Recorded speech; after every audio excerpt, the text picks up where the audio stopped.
Je vais vous montrer comment la Corée est passée d'un ancien royaume à une terre divisée par la guerre et la tragédie. Tout ça en quelques années seulement. La nuit tombe, le 24 juin 1950.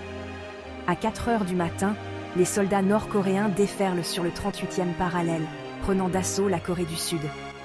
En seulement 3 jours, Séoul tombe. Le monde regarde sous le choc. La Corée n'avait pas toujours été deux pays. Pendant des siècles, c'était une seule nation, jusqu'à ce que le Japon l'envahisse en 1910. Avançons rapidement jusqu'en 1945. La Seconde Guerre mondiale se termine, le Japon est vaincu et la Corée est divisée en deux. Les Soviétiques prennent le nord, les Américains le sud. En 1948, deux États rivaux naissent, la Corée du Nord communiste et la Corée du Sud pro-occidentale. Les tensions montent à la nouvelle frontière. L'attaque soudaine du Nord déclenche une crise mondiale.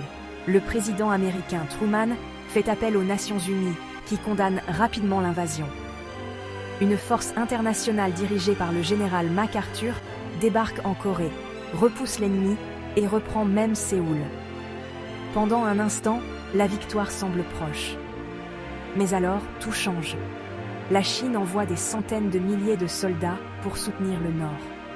Les combats deviennent brutaux, les batailles font rage, les villes brûlent.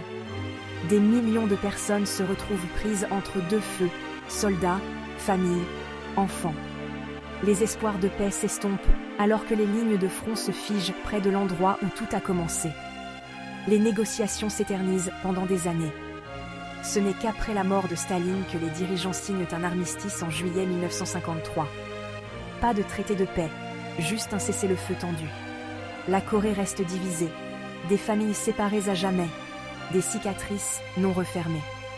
La guerre de Corée a coûté la vie à près de 3 millions de personnes. Son héritage ? Une péninsule divisée et un rappel de la vitesse à laquelle le monde peut changer, du jour au lendemain.